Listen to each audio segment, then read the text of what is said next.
I have been told that close to 3 lakh students are receiving degrees today.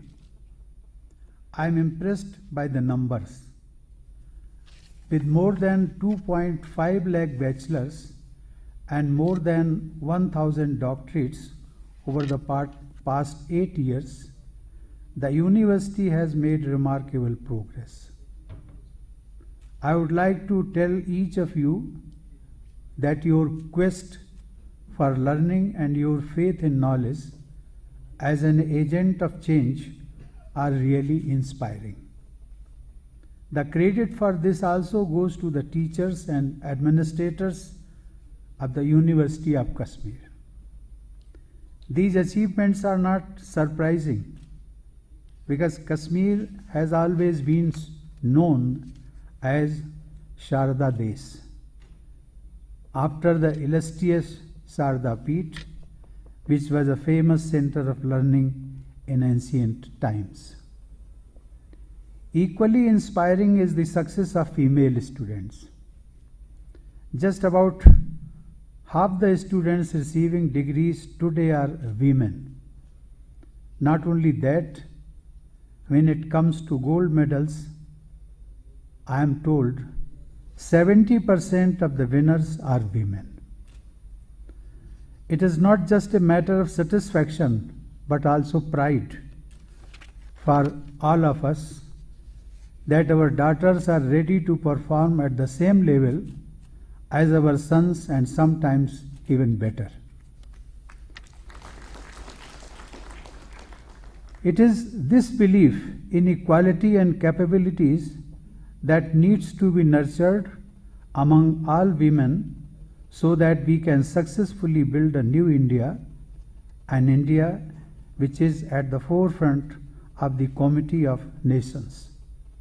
Building our human resources and infrastructure are the stepping stones to this higher ideal. I had the opportunity to discuss the subject with the governors of all states, lieutenant governors of union territories, and vice chancellors of central universities in virtual mode. I also addressed a conference on implementation of national education policy in Jammu and Kashmir in virtual mode last September, which was referred to by Honorable Lieutenant Governor. I am pleased to note that some of the features of the new policy have already been initiated at the University of Kashmir.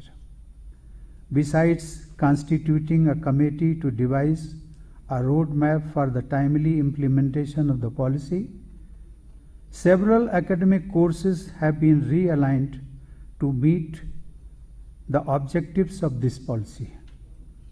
Under the choice-based credit system as outlined in the policy, a credit transfer policy has been adopted to help students complete their requisite credits from the department of institution of their choice. Ladies and gentlemen, another significant feat of this university is the emphasis it has placed on research, which is an important component of the new policy. I am told that the University of Kashmir has the distinction of being one of few in India with a dedicated center for interdisciplinary research and innovations that will encourage young scientists through various fellowships across varied disciplines. The University of Kashmir has added another feather in the cap with the setting up of 2 centers that are of high importance. One is devoted to glaciology and the other to Himalayan biodiversity documentation, bioprospection and conservation. Then there is also the National Himalayan Ice Core Laboratory. Climate change, as you are aware, is the most critical challenge before humanity in this century. Global warming is making its impact everywhere, but nowhere is it more felt than in the fragile ecosystem of the Himalayas.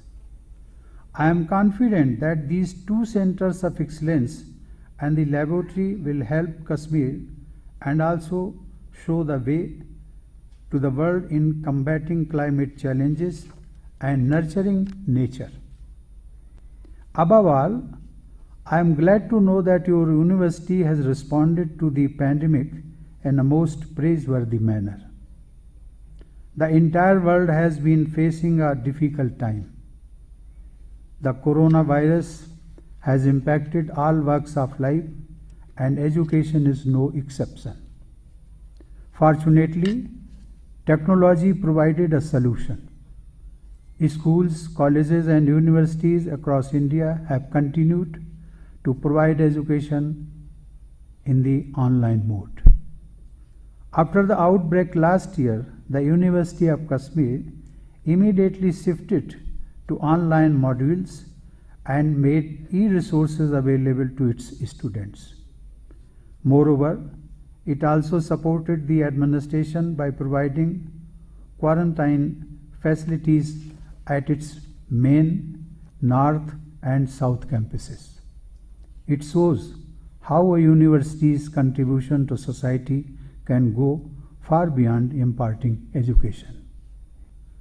It is impossible to write a history of Indian philosophy without referring to Kashmir's contribution to it. In the works of Laleshwari, you can see how Kashmir provides the very template itself of communal harmony and peaceful coexistence. This is also reflected in all aspects of life here, in folk arts and festivals, in food and dress. The core nature of the place has always been inclusive.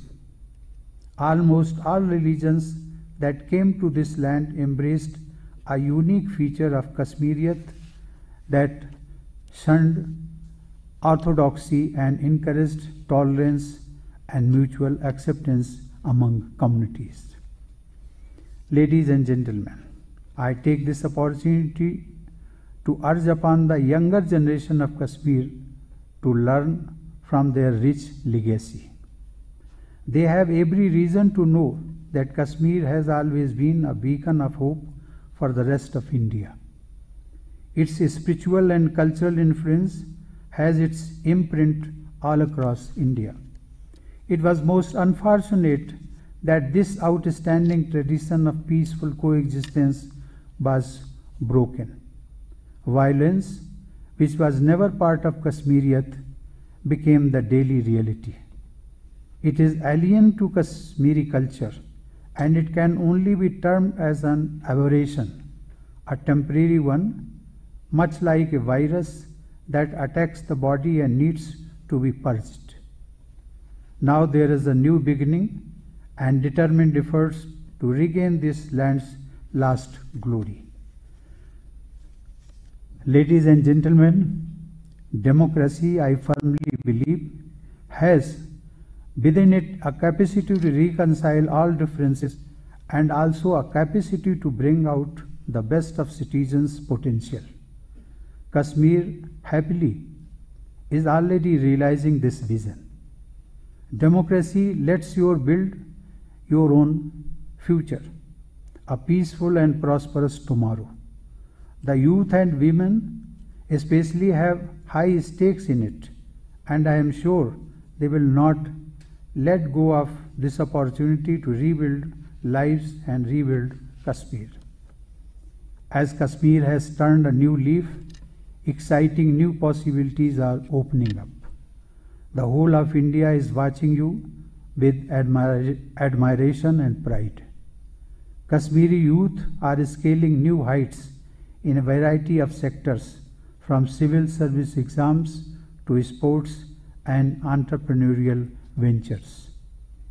In September last year, during a consultation on the new national education policy, I had spoken of my dream. I wish to see Kashmir as paradise on earth. I am squarely banking on the younger generation of Jammu and Kashmir to realize this dream, which I am sure will come true sooner than later. Kashmir is bound to acquire its rightful place as the crowning glory of India. It's great to see you here. Thank you for watching our work.